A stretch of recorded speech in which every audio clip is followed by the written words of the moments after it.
¿Qué tal, señores? Muy buenas tardes. Les damos la bienvenida a este programa especial.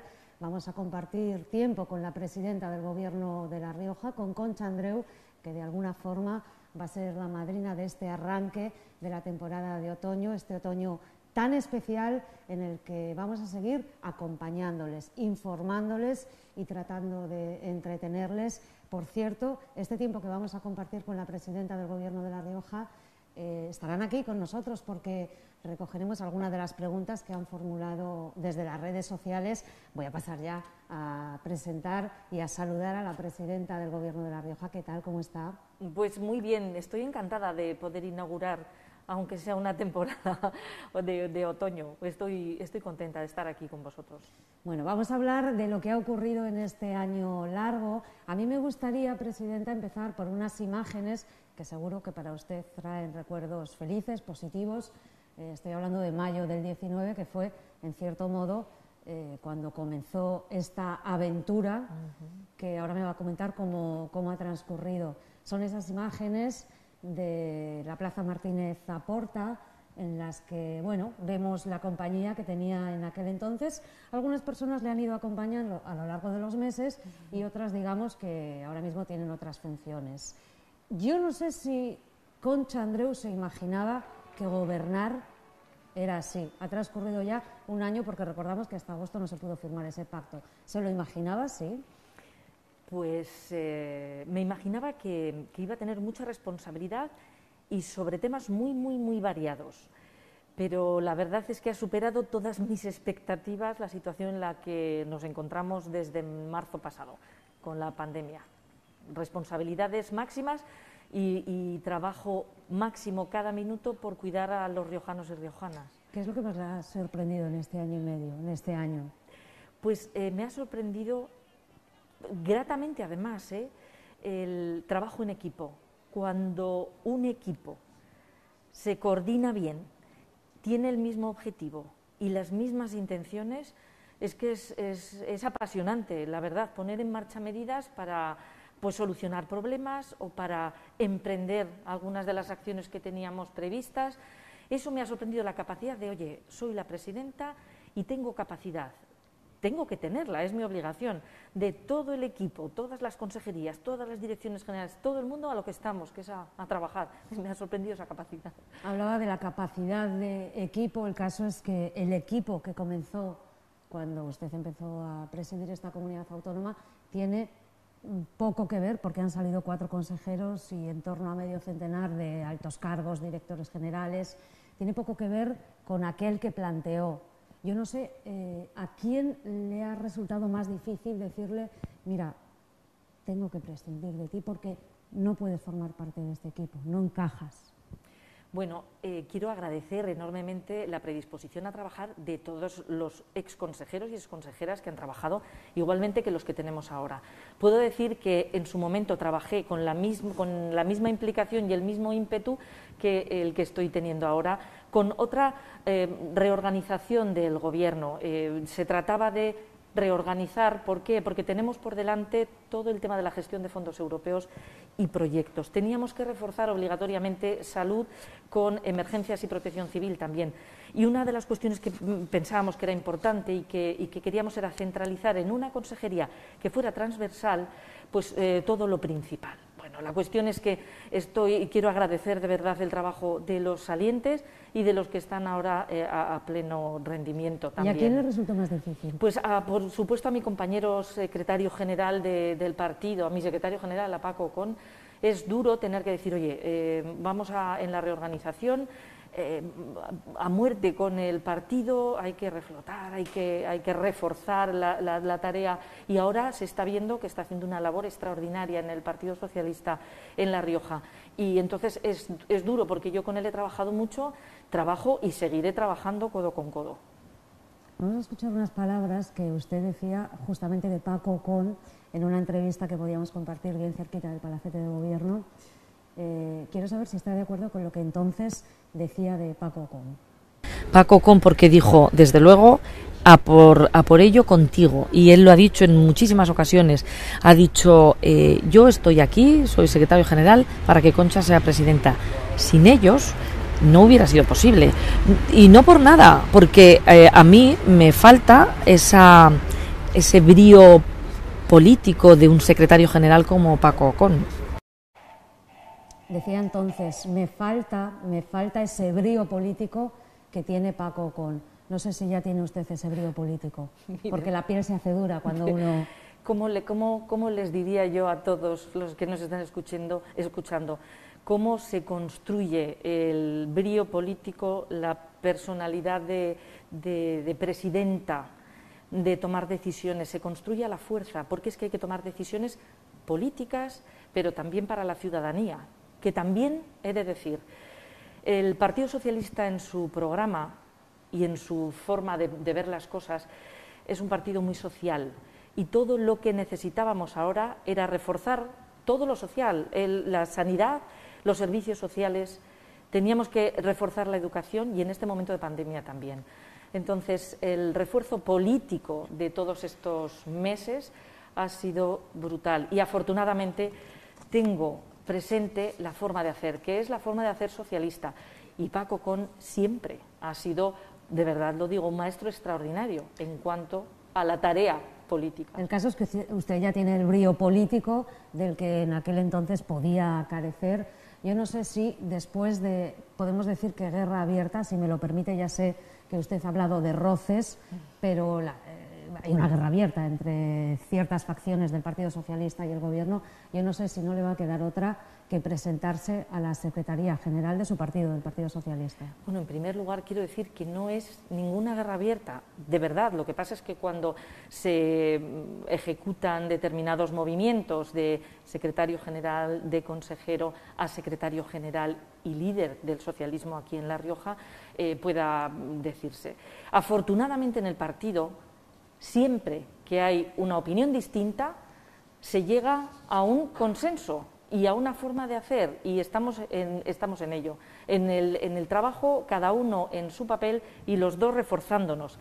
Yo apoyando la labor de mi secretario general y el Partido Socialista apoyando la labor del Gobierno. ¿Pero se plantea presentarse a la Secretaría General del PSOE? Ahora no tengo otra misión en mi vida que bajar la curva de contagios y reactivar la actividad económica. No tengo otro pensamiento. No dice que no, tampoco. Ahora no tengo otro pensamiento. Bueno. Hay una imagen que hemos visto en el Parlamento. No vamos a hablar del Partido Socialista toda la entrevista, luego hablaremos también de logros del Gobierno de La Rioja a lo largo del último año, pero sí que me gustaría ver esa imagen de Paco Ocón, su mano derecha, cambiando de lugar en el escaño, en el Parlamento, yéndose, digamos, a lo que se conoce como el gallinero, es decir, alejándose en el Parlamento, lo que refleja una distancia también con usted, como presidenta del Gobierno de La Rioja. El propio Paco Ocón ha salido a decir que el Partido Socialista va a apoyar la ley de presupuestos, que puede ser la ley más delicada de un año. Yo no sé si a veces ha tenido un petita acusatio manifiesta, ha salido a decir que sí se va a apoyar, para quien pudiera pensar que algún diputado no demasiado satisfecho pudiera descabalgarse y hacer un agujero. Sinceramente, no me cabe en la cabeza nada de esto. Sencillamente estamos en un mismo equipo. El Partido Socialista es el Gobierno es el Partido Socialista con un socio, Podemos, bien leal, por cierto, y no hay otra, no me cabe ni en la cabeza ninguna de estas cuestiones. Bueno, pues vamos a hablar de Podemos. Es una consejería que está ubicada en el Palacio de los Chapiteles. Yo no sé si va a seguir ahí porque ha habido también algunas voces disonantes de diputadas, por ejemplo, Enar Moreno, diputada de Izquierda Unida. ¿Van a seguir en el Palacio de los Chapiteles? Bueno, en principio lo que quiero por encima de todo y lo que queremos desde el Gobierno es que el Instituto de Estudios Riojanos siga teniendo la importancia que ha tenido siempre en cuanto a publicaciones e investigación dentro de La Rioja para temas riojanos. De acuerdo.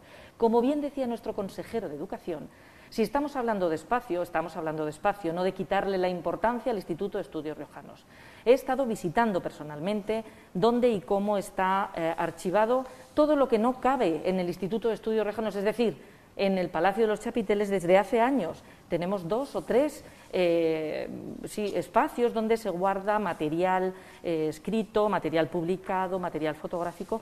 Está perfectamente guardado, pero efectivamente ni siquiera cuando ocupaban todo el Palacio de Chapiteles estaba ahí todo el material.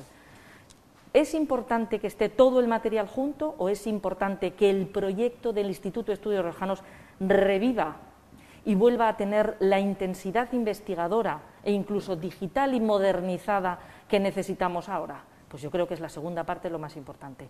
No obstante, miramos con cariño no solo a Podemos, cuyo espacio es el que se le dio y por tanto hay que respetarlo, sino también al Instituto de Estudios Riojanos para que tenga el espacio que debe tener. Estamos continuamente revisándolo con el consejero de Hacienda, que es el de Patrimonio, con el consejero de Educación y la propia consejera Raquel Romero, que ve cómo efectivamente determinadas zonas se dedicaron de manera provisional al asesoramiento del ingreso mínimo vital, con 3 o 4 mesas que había ahí, y ahora vuelve a ser la librería, con los 2 puestos ahí en esa planta baja, en ningún sótano, como he oído decir, en esa planta baja, la librería, y 2 puestos de administrativo, está la biblioteca, etcétera. O sea que no confundamos qué es el Instituto de Estudios Riojanos, que espero que recobre un vigor que nunca debió haber perdido. Ya tenemos además un plan establecido con la Consejería de Educación. Vamos a ver cómo coordinamos ambas cosas. Es decir, que pueden seguir allí la Consejería de Podemos, que por cierto en los últimos meses va incrementando el número de altos cargos. Entiendo que porque es necesaria esa labor. Así es, ellos tienen, por ejemplo, escasez de personal en determinadas direcciones generales. Por ejemplo, en transparencia, por ejemplo, la Dirección General de Igualdad debe ser también reforzada, puesto que estaba bajo mínimos. Igualdad y transparencia tienen que ser transversales a todo el Gobierno. Es así, se necesita personal para trabajar. Sí. Que aumentará el número de altos Pero cargos se trata de reorganizar efectivos de funcionarios, no de incrementar capítulo 1. Vale. Bueno, de todas formas, hablamos mucho de partidos, de socios, de aliados. Es verdad que un partido político al final acaba siendo como una familia, ¿verdad? Con sus filias, con sus fobias, con sus corrientes, y no es algo que pase, que se lo pregunten al Partido Popular Riojano, por ejemplo. Todos los partidos políticos, pero es normal, ¿eh? Y es bueno, porque es como si cuando hay movimientos la gente se pusiera las pilas. Oye, vamos a ver qué está pasando, qué es lo que dice un sector crítico, habría que hacerle caso en cualquiera, en Podemos, en Izquierda Unida siempre ha habido, en el Partido Popular está habiendo ahora, a pesar de lo silencioso que había estado siempre, ahora, bueno, pues tiene también sus partes, y por supuesto, pero esto es normal, en el Partido Socialista. Vamos a hablar, si le parece, de la pandemia, que al final ha condicionado absolutamente la manera de gobernar de cualquier ejecutivo y también del suyo. Tenía alguna cuestión personal, yo no sé si a usted le han tenido que hacer alguna prueba, algún PCR, o ha tenido algún caso cercano, porque claro, eso cambia la manera de ver, te lo trae a lo personal. Pues para mí todos los casos de los riojanos y las riojanas positivos han sido míos, han sido como si fueran familiares casi. He estado muy cerca no solo de los positivos, sino también de los entornos, no solo de los médicos y médicas, de los enfermeros, enfermeras, de todos los técnicos sanitarios. He estado muy cerca, entonces podría decir que los he sentido míos. No puedo decir otra cosa. Pero no ha tenido ningún caso cercano ni ha tenido que someterse a una prueba. En casa, en el núcleo familiar, somos un núcleo familiar, nada, hemos tenido muchísima precaución, principalmente porque yo estoy mucho en la calle. Bien, es verdad que con precaución se ha visto que no ha habido contagio, porque yo no he sido contagiada. No quiere decir que en algún despiste no vaya, pero vaya, en casa nadie. Y luego, mis 2 hijos de 18 y de 16 años, que salen mucho, son conscientes de que está la abuela, y la abuela también tiene su dificultad de respiración, etcétera, etcétera. Entonces, son muy prudentes. Y se demuestra que siendo prudentes y teniendo las medidas, esas 3 M's que hemos repetido tantas veces, el lavado de manos, la distancia, la mascarilla, efectivamente no nos hemos contagiado ninguno en el núcleo familiar. El Departamento de Salud ha cambiado bastante también desde que empezó la pandemia hasta ahora, y por el camino han caído, lo expreso así, se han descabalgado de la Dirección de Salud personas que eran muy buenas. Por ejemplo, Enrique Ramalle ¿Ha tenido algo que ver que no se hayan tomado medidas planteadas por Enrique Ramalle para que él haya salido de salud? Madre mía, ¿qué va?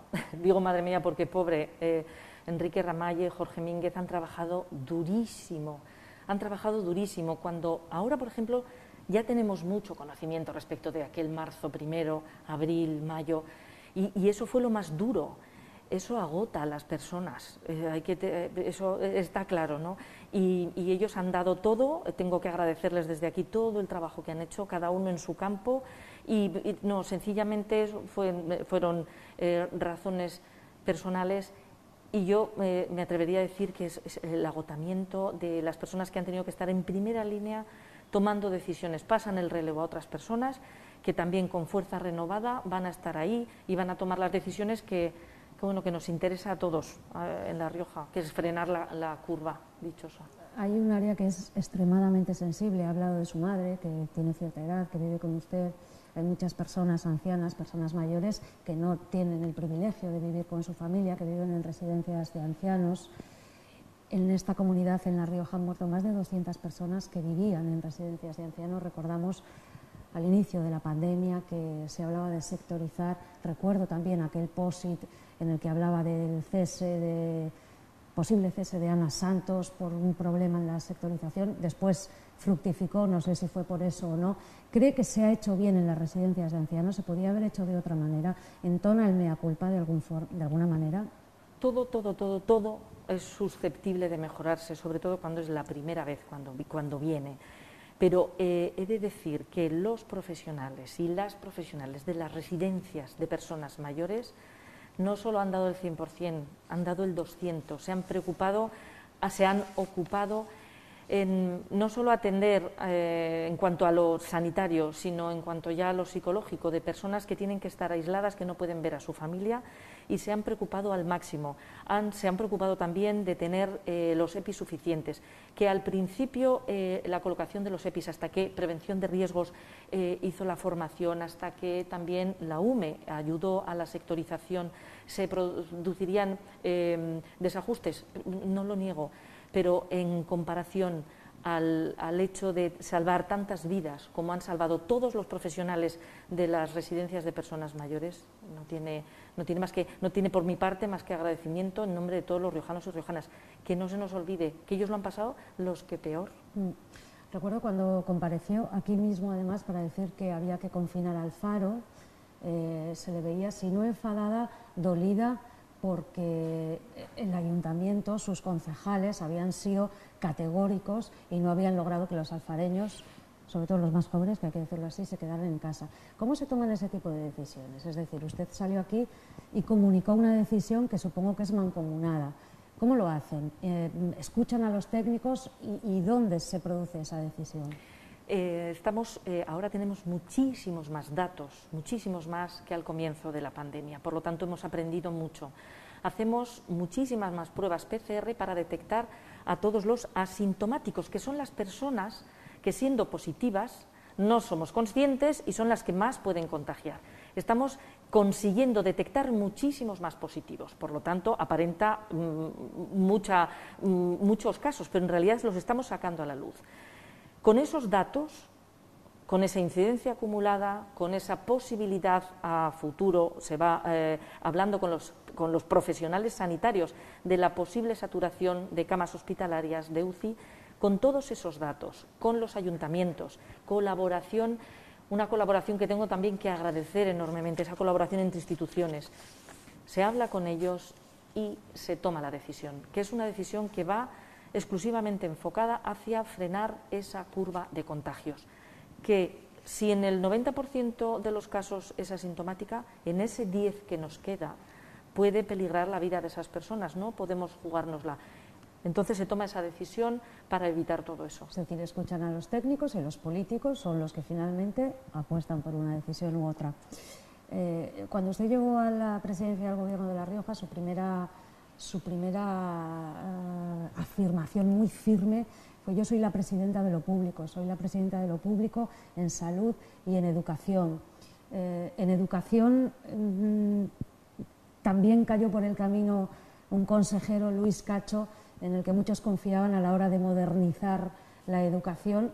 Este fin de semana, por cierto, su sucesor matizaba algunas cuestiones en torno a la concertada, y en salud han anunciado ya que van a recuperar para lo público algunos servicios, como son radiología, cosa que, por cierto, retomando el principio, algunos miembros de su partido afirman que se enteraron por la prensa. Bueno, voy a la pregunta y relaciono con los ancianos y con servicios sociales. Hubo también una intención manifiesta de que la gestión de las residencias de ancianos regresasen a lo público de alguna manera, y hoy Diario La Rioja, un medio de comunicación, publica una entrevista en la que su sucesor, Pablo Rubio, también ofrece algunos matices acerca de esto. Quizás se opta por otra fórmula, pisos tutelados, atención a domicilio. ¿Qué quiero preguntar? Si es tan fácil, un año después, ser la presidenta de lo público y llegar, al final, que es lo que interesa a los ciudadanos, a materializar ese regreso de lo privatizado a lo público. Estoy ahora muchísimo más convencida, que ya estaba, de que lo público permite cuidar a la ciudadanía, a los riojanos y riojanas, sin dejar a nadie atrás. Lo tengo tan claro ahora.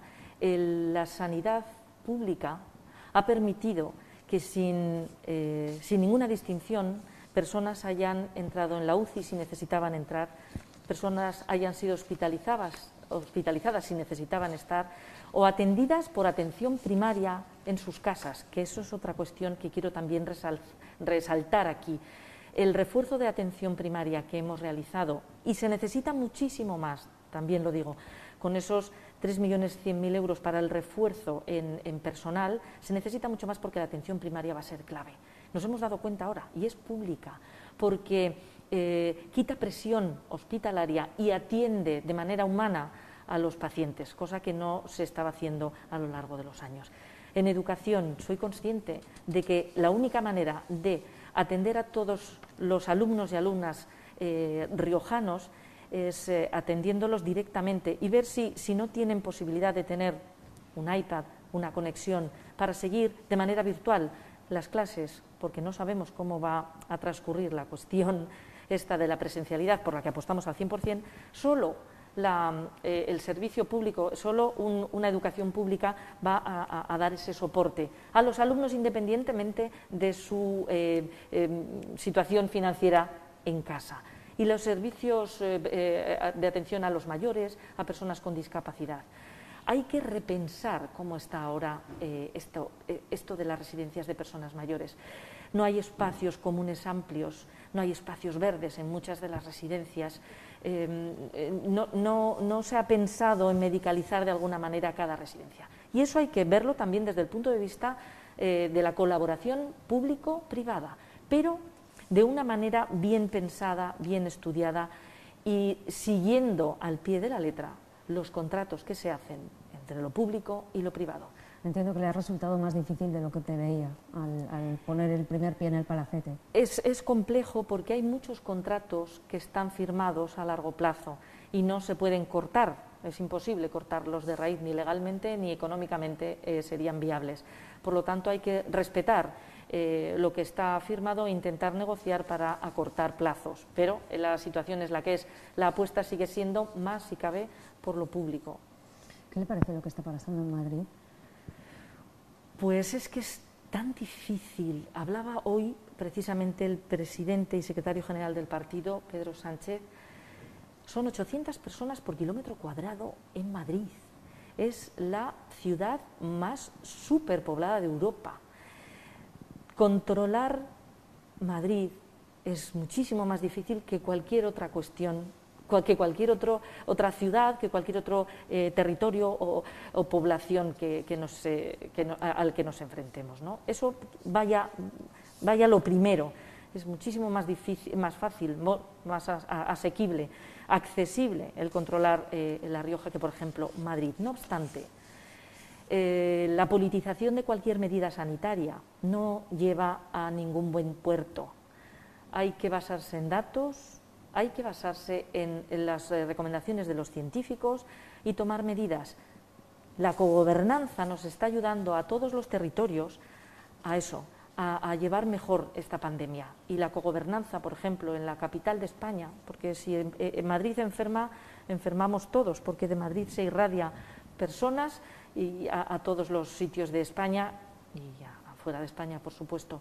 La cogobernanza, yo recomiendo la cogobernanza bien entendida, fuera política, ya habrá tiempo de politizar y de crispar políticamente, ya habrá tiempo, ahora no es tiempo de crispación política, ahora es con datos científicos, con la ayuda del Ejército, con la ayuda del Ministerio de Salud, de Sanidad, que está a nuestra disposición siempre, por supuesto del Gobierno de España, tomar medidas. Me refería a qué le parece políticamente, sí. La entrada de la política, a veces cuando la política entra en materias que son muy sensibles como la salud, da cierta vergüenza a los ciudadanos. ¿Hay algún proyecto que la pandemia se haya cargado, que haya arrasado, que tuviera en mente, que fuese a ser realidad y no ha podido ser? No, ninguno. Siguen todos en pie. Lo que ocurre es que hemos tenido que desplazarlos un poquito y para retomarlos ahora precisamente ha pasado ya un año y un mes y desde la pandemia, desde el inicio de la pandemia, desde marzo, bueno, ya podemos ir combinando el frenar la pandemia y a la vez esos proyectos que estaban ahí elaborándose, ya relanzarlos, principalmente con esta proyección que tenemos por delante, que es la de los fondos de recuperación europeos, esos 140.000 millones que el empeño y el buen hacer, si me permite, del presidente del Gobierno de España, de Pedro Sánchez, se trajo para España después de negociar de manera ardua y sin levantarse de la mesa de negociación, como para el resto de países europeos. Con ese dinero que podemos recibir en función de proyectos, todos estos proyectos como el de la ciudad del envase y el embalaje, que tiene que ver directamente con nuestra industria agroalimentaria, va a ser uno de los pioneros. Teníamos en mente la sostenibilidad y eficiencia energética, tenemos mucho que hacer en rehabilitación de viviendas en todo el territorio riojano. Hay muchísimos municipios muy pequeños que, echándoles una mano en la rehabilitación de viviendas, sus cogollitos, sus centros del municipio se van a ver embellecidos y se van a poder repoblar. Tenemos la digitalización en la administración, digitalización en cuanto al CIBIR o todo lo que tiene que ver con lo médico, con la ciencia. Ahí tenemos que darle una renovación y una modernización tremenda. La ciudad el proyecto que tenemos digital también para el español en digital a nivel mundial es clave ahora. Todos estos proyectos van a tener que ir acompañados obligatoriamente de creación de empleo y de creación de riqueza, porque como bien sabemos, este dinero que nos ayudará a llevar estos proyectos adelante y reactivar la economía, creando puestos de trabajo, es un dinero que tendremos que devolver todos y cada uno de los ciudadanos. Por lo tanto, hay que crear riqueza para que esa propia riqueza nos permita pagar esa deuda. ¿La Rioja tiene alguna aspiración en esa lluvia de millones? ¿Tiene una cifra marcada en el horizonte, dinero que quiere que ingrese en esta comunidad para después crear trabajo? Bueno, tenemos una cifra, pero no se la voy a decir. Espero que sea mucho mayor que la que pensamos. Sí es. Pero ¿Y cuándo se podrá decir? Bueno, dentro de poco. Ahora empezamos el techo de gasto el miércoles, esta es otra cuestión, y va a haber una conferencia de presidentes próximamente, y ahí es donde nos van a dar las pautas a todas las comunidades autónomas, a todos los gobiernos autonómicos, y bueno, ahí se puede dar alguna aproximación. Me imagino que haya un intervalo. La semana que viene, entonces, podemos saber esa cifra de millones que llegan de Europa a España y a La Rioja.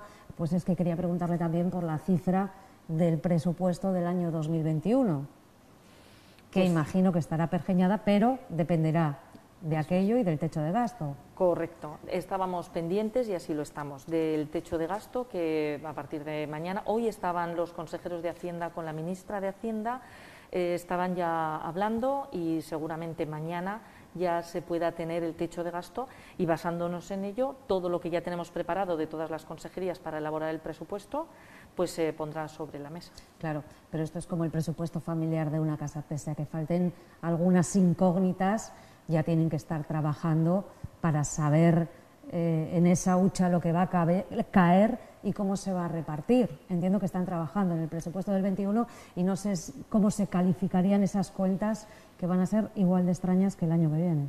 Bueno, pues sí, por supuesto, tenemos claro dónde viene el obligado refuerzo, que es en educación, en sanidad y en servicios sociales. Eso lo tenemos muy claro, pero también la Agencia de Desarrollo, la ADER, está trabajando para todos los proyectos económicos, proyectos que supongan un empuje para la empresa. Estamos trabajando también directamente con Diálogo Social, con UGT Comisiones y la patronal, para todas las medidas de reactivación, reconstrucción social y económica se lleven adelante y se lleven para adelante. Por lo tanto, estamos combinando también y trabajando desde el principio. Celso es un consejero extremadamente diligente. Y pondrá las pilas a todos los demás consejeros. A todo el mundo ahí trabajándolo. ¿Tiene la ADER ese papel que quería su partido y su gobierno que tuviera antes de que llegasen aquí, a Vara de Rey? ¿Lo tiene ya o queda camino por recorrer? Queda muchísimo camino por recorrer, pero ya hemos puesto las bases claras. Lo que no era posible era lo que había antes, un mero transmisor de un dinero que venía por subvenciones, por ayudas. No. Se trata de reactivar económicamente con proyectos concretos. Y nos va a costar porque bueno, pues venía de muchos años atrás muy paralizado. Pero afortunadamente el gerente Fernando San José tiene las ideas claras de cómo ayudar a los empresarios y a los autónomos también. De hecho, hemos puesto en marcha muchísimas ayudas, hasta de un 40% en ideas nuevas para cada negocio, etcétera, y ahora está trabajando el Gobierno para incrementar un poco más las ayudas, porque entendemos que en esta situación de incertidumbre muchos empresarios, empresarias, autónomos no ven la situación clara a futuro. Entonces ahí tiene que estar el Gobierno echando una mano para dar un poco de certidumbre y apoyar económicamente a cualquier proyecto que se pongan a la tarea. Me gustaría, antes de leer alguna de las preguntas que nos han trasladado a través de redes sociales, por lo menos formular una pregunta en torno al mundo del vino, que es el mundo del que viene la presidenta del Gobierno de La Rioja, que es enóloga, recordamos, y que no sé si es al que quiere regresar después de su paso por la política. Pues la verdad es que estos fines de semana procuro ir una mañana de sábado o de domingo a la bodega, a la viña, para ver cómo va fermentando, cómo huele, y este año es maravilloso el aroma. Espectacular, dicen que tiene muy buena calidad. Espectacular. Sí. Y yo creo que, bueno, que a lo mejor no todo va a ser malo, y esta cosecha va a traer caldos fantásticos. Yo nunca voy a dejar de ser enóloga, nunca. Afortunadamente en casa también tengo un buen consejero enólogo, y podré seguir trabajando en el mundo de la enología, aunque no sea directamente. Porque yo no sé si quieres seguir una segunda legislatura como presidenta del Gobierno de La Rioja. Bueno, yo había pensado en 2 o 3 más para poder terminar todo el proyecto que tengo en marcha. Además de esta. Sí, claro.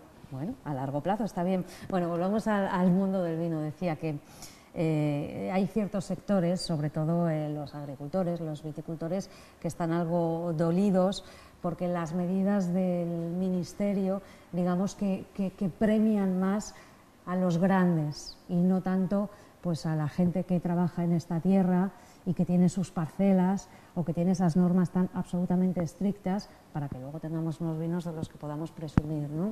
Están dolidos por eso y por el precio que se les paga por las uvas.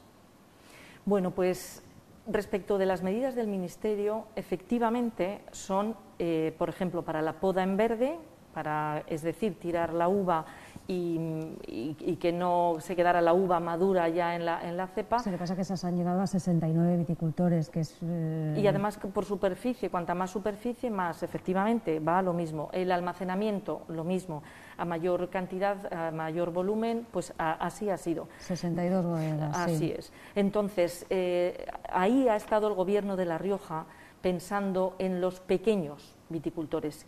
¿Y qué hemos hecho desde la ADER, desde la Consejería de Desarrollo Autonómico? Hemos puesto en marcha los créditos. Eso es, para la compra de uva, para que cualquier bodega, por muy pequeña que fuera, pudiera comprar la uva al precio que debe ser, que es el mínimo, el precio establecido según ese observatorio. El observatorio de precios, o sea, debe ser así, y los contratos deben estar absolutamente claros en tiempo y en forma. ¿Pero esos créditos están condicionados a que se respeten los costes de producción? En principio no, pero los contratos no pueden estar por debajo del precio en el observatorio de precios, del precio por kilo de uva de producción. No pueden estar. Según la norma y según el Ministerio, cuando una empresa, una bodega en este caso, compra la uva debe firmar un contrato, y esa es la legalidad. Cuando no se firme el contrato, eso es denunciable. Eso es así. Vamos ya, si le parece, con las preguntas que han tenido la amabilidad internautas o espectadores de trasladarle en redes sociales. Por cierto, que las tienen abierto y las puede responder usted misma. Yo no sé si lleva usted sus propias redes sociales. Bueno, yo me meto. Yo no tengo tiempo para llevarlas en conjunto. Entonces me gusta a mí de vez en cuando cosas que me parecen chulas, trastear un poco. Bueno, por cierto que en las redes sociales, por lo menos en Facebook y en Twitter, tiene como imagen la conferencia de presidentes, que fue un hito en esta comunidad porque fue la primera presencial y vino todo el que tenía que venir. Alguna ausencia hubo, pero vino el rey, vinieron los presidentes de comunidades autónomas y buena parte del gobierno de España. La presidenta del Senado, que nos hizo también muchísima ilusión que estuviera. Tengo aquí el móvil para el chivato del reloj. Muy bien. Entonces, vamos con estas preguntas de espectadores. Susana Trapero, a través de Instagram, dice: ¿cómo van a gestionar, es una pregunta bastante amplia, la educación, la sanidad, para que la gente esté bien atendida y los profesionales no tan saturados y puedan seguir con sus trabajos de forma normalizada y los ciudadanos podamos acudir a los centros de salud? Bueno, dos patatas calientes, salud y educación. Claro. Bueno, solo trabajando y trabajando de la mano de los profesionales. En educación hemos conseguido, con lo difícil que se preveía entre mayo y junio, que era obligatoriamente, teníamos que a partir de septiembre estar presenciales en el tema de, o sea, en el acudir a clase, se ha trabajado de la mano de los equipos directivos de todos los colegios e institutos. ¿Para qué? Para elaborar ese difícil protocolo para llevar a cabo, pero poco a poco estuvimos con ellos y de la mano, solo de la mano de ellos y de todos los equipos directivos hemos elaborado ese protocolo. Y además estuvimos de forma presencial con toda la Consejería de Educación, visitando a todos los directores y directoras de La Rioja Baja, de La Rioja Media y de La Rioja Alta, para que nos trasladaran sus preocupaciones una vez ya elaborado el protocolo. Por lo tanto, ¿cómo se puede enfrentar? De la mano de ellos y, por supuesto, poniendo a disposición medios, no solo EPIs, como mascarillas o gel hidroalcohólico que se va repartiendo por todos los centros, sino también ayuda, por ejemplo, a los ayuntamientos para ese incremento de costes que ha tenido la mayor limpieza en los centros educativos. En sanidad, lo mismo, refuerzo de atención primaria, refuerzo y entiendo que en ocasiones las personas, los riojanos y riojanas, llaman a su centro de salud y no les atienden a la primera. Es nuestra obligación reforzar ahí el personal y de la mano de los propios profesionales sanitarios que nos indican qué es lo que necesitan en cada momento. Solamente yendo de la mano de los profesionales sanitarios, educativos, pero principalmente sanitarios, elaboramos esos protocolos para seguir adelante y garantizar esa seguridad sanitaria. ¿Es consciente de que los médicos de atención primaria, los de cabecera, los que nos ven cuando tenemos un mal menor, no pueden más y que los profesionales de urgencia están levantados en armas porque aquello no funciona? Bueno, desde luego, o sea, la saturación de los sanitarios, de los médicos, es total, ya no solo física, que guardan las fiestas que tienen que guardar, etcétera. La mental, la saturación mental es tremenda, porque este repunte de la ola de contagios, la verdad es que ha desilusionado y ha desmotivado ya a los médicos que tanta labor han hecho, ¿no? Entonces yo les agradezco desde aquí el trabajo tan intenso y tan entregado como es el de la atención primaria. Por eso y lo he dicho antes, es necesario reforzar la atención primaria. En urgencias he de decir que no, esas protestas que hay a la puerta no necesariamente tienen que ver con lo que realmente está ocurriendo. ¿Por qué? Porque estamos muy pendientes de lo que ocurre en urgencias, estamos preveyendo cómo reforzar todo lo necesario, se ha ampliado en un módulo de 118 metros cuadrados urgencias y estamos trabajando para mejorarlo. ¿Con qué tiene que ver entonces esas protestas? Bueno, pues por cuestiones políticas. A mí no me gusta que se mezcle la política con las necesidades sanitarias y por eso a veces entiendo perfectamente la queja cuando hay poco profesional y tenemos que reforzarlo, eso está claro.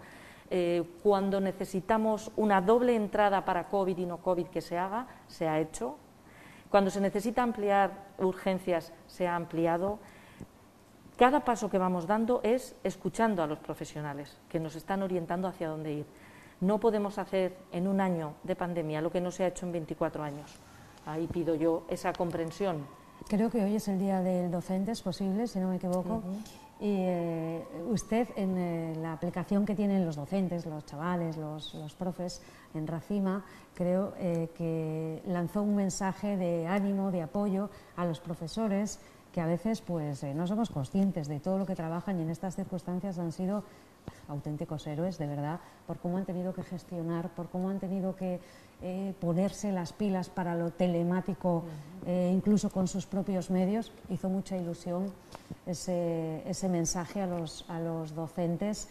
Le digo esto porque se nos ha acabado el tiempo, el resto de preguntas ya las tendrá que responder en redes sociales, y porque me gustaría acabar con buen sabor de boca y hacer llegar a los espectadores que, pese a todo lo que estamos pasando, pese a las circunstancias difíciles que nos ha tocado a todos administrar, cada uno en su casa, y a la presidenta del Gobierno, pues para que la vida de todos los riojanos sea algo más sencilla, más cómoda, pasan cosas bonitas. Por ejemplo, Ollauri tiene un nuevo colegio, y es una visita que le tocó hacer a usted pues hace poco, y supongo que serán cosas de las que se puede disfrutar. Casa la Reina también lo va a tener en breve, y al final son pequeños logros que entiendo que a una le dan la energía, el chute para seguir adelante, ¿no? Así mismo es, así mismo.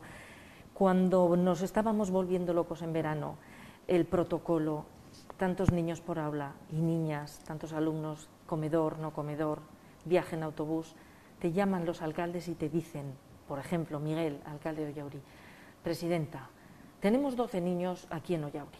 ¿Qué necesidad tenemos de llevarlos todos los días a Haro? ¿Por qué no podemos rehabilitar el aula que tenemos cerrada y nos ponemos aquí en marcha y por favor, consíguenos un profesor? Hablé inmediatamente con el consejero y le dije: vamos a ver, ese dinero que nos viene del Gobierno de España, que quiero decir que gracias al Gobierno de España, que ha pensado en los territorios, ese dinero vino para contratación de profesores. Inmediatamente dijimos: adelante, se puede hacer. Y ahí estuve con una ilusión tremenda. Se notaba la ilusión entre los padres, los chiquillos, el alcalde, todo el mundo estaba ahí, los profesores que iban, las profesoras que iban viniendo, y el director del CRA de ahí. Es maravilloso. Estas cosas son las que te hacen, y además siguen contentos. En una semana rehabilitaron todo, pusieron los fluorescentes ad hoc, todo, estaba preciosa, las 2 aulas estaban muy bonitas. Lo vamos a hacer en todos los sitios en los que se pueda hacer. Para eso nos hacía falta un chute económico de dinero para la contratación. Bueno, pues el Gobierno de España, en esa sensibilidad que está demostrando día a día, nos lo permitió. Bueno, pues vamos a esperar hasta la semana que viene, que espero que haya novedades de esa cantidad económica que llegará del Gobierno nacional y de Europa, y a ver si podemos ir adelantando algunas líneas del futuro presupuesto, que en ese presupuesto está marcado el futuro de esta tierra. Pero no solo de estos 2 años siguientes, que es cuando tenemos que ejecutar todos los proyectos que tengamos en marcha y financiados por Europa, sino para los 6 siguientes, o sea que ya estamos pensando en futuro. Bueno, pues pensar en futuro es lo que toca. Muchísimas gracias por acompañarnos esta tarde, y bueno, que siga trabajando con AHINCO por el bien de todos los riojanos. Señores, a ustedes les dejamos en unos minutos con el informativo, primera edición. Por cierto, que estamos de estreno, con cambio de piel, con cambio de imagen, así que no nos fallen, sigan viendo TVR.